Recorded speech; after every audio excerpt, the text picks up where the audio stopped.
Richard Mofe stood on the marble balcony of his Lagos mansion, overlooking the sprawling city below.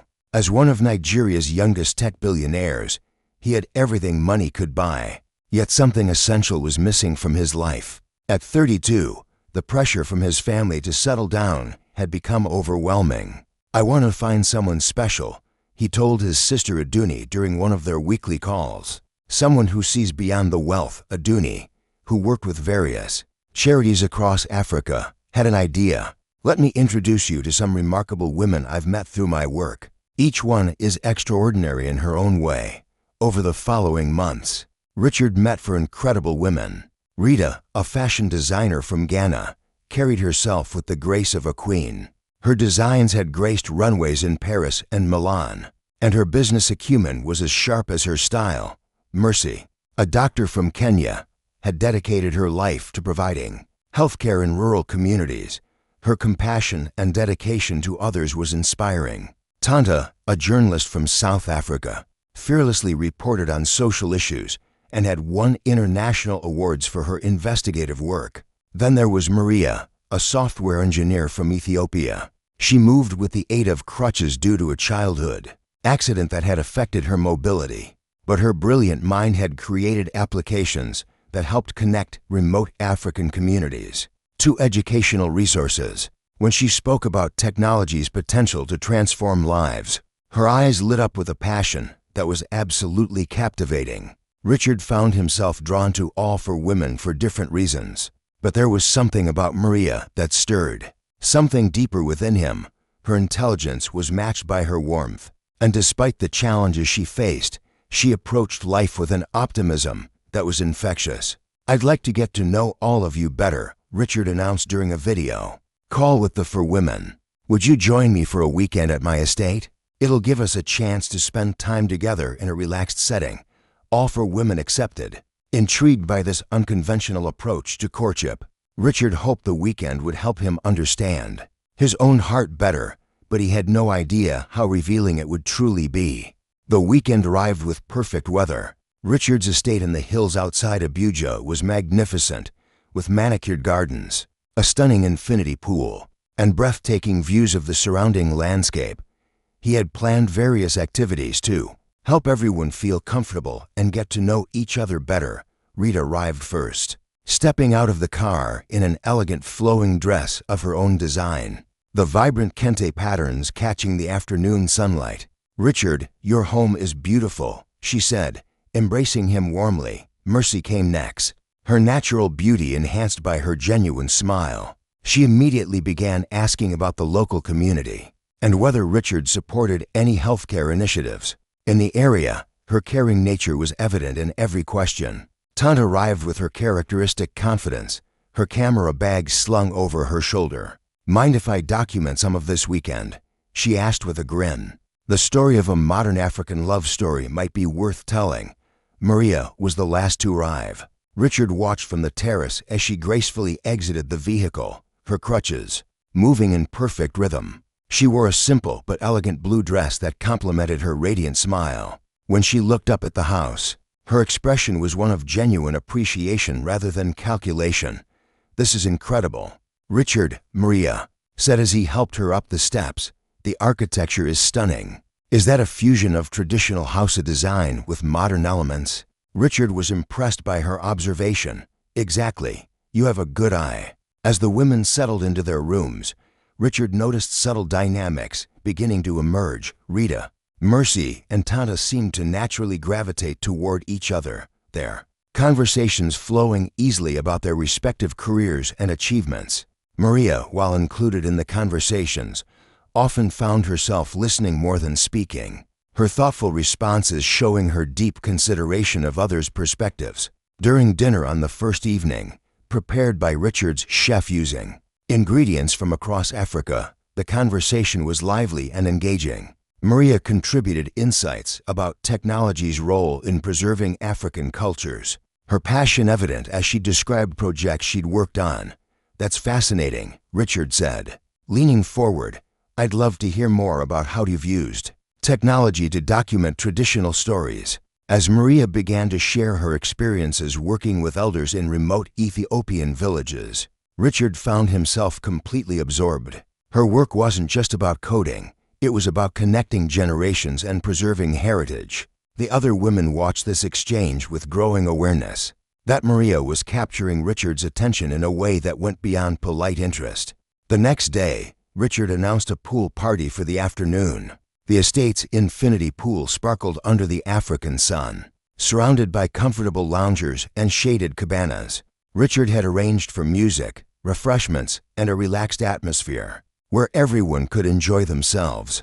Rita emerged poolside in a stunning swimsuit of her own design, her confidence evident in every step. Mercy wore a simple but elegant one-piece, her natural grace on full display. Tonto, ever the journalist, had brought waterproof equipment to capture moments of the day. Maria appeared in a beautiful swimsuit with a flowing cover-up, her crutches replaced by a stylish walking stick for better stability on the wet surfaces. She settled into a comfortable chair near the pool's edge, content to enjoy the sun and conversation.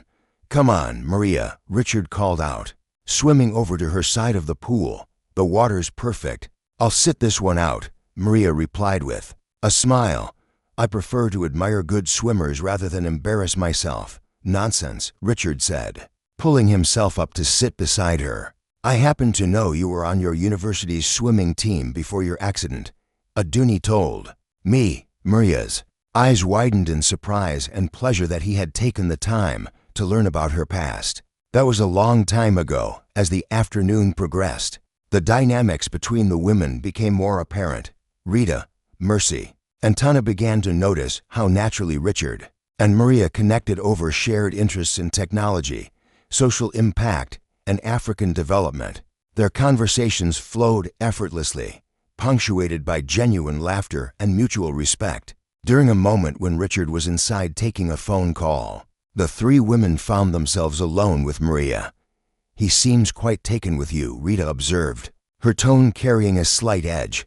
"We have common interests," Maria replied diplomatically. "It's interesting how some people have advantages in getting attention," Tonto added, her journalist's eye perhaps seeing competition where Maria saw only friendship. Maria looked at them with genuine confusion.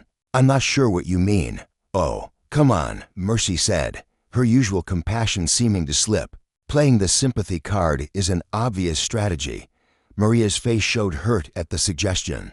"I would never, wouldn't you?" Rita interrupted. "It's quite convenient, isn't it?" The conversation was interrupted by Richard's return, but the tension in the air was palpable. Maria quietly excused herself, saying she needed to rest before dinner. That evening, Richard noticed Maria seemed quieter than usual, though she maintained her gracious demeanor throughout the meal. The final day of the weekend began with an air of anticipation. Richard had planned a farewell brunch by the pool, hoping to create lasting memories with all four remarkable women. The morning sun cast golden reflections on the water as the group gathered for what would become a defining moment. Maria had decided to join the others in the pool this time, despite her earlier reservations. She moved carefully to the pool's edge, her movements graceful despite needing to balance without her mobility aids. Richard was in the water nearby, ready to assist if needed. "I'm proud of you for doing this," he said softly, offering his hand for support. As Maria prepared to enter the water, Rita, Mercy, and Tonto exchanged glances. The jealousy that had been building throughout the weekend reached a breaking point. In a moment of poor judgment, driven by their frustration at seeing Richard's obvious preference for Maria, they moved closer under the pretense of helping. "Here, let us help you," Rita said, but instead of offering genuine assistance, she and the others gave Maria a sudden push that sent her tumbling into the deep end of the pool.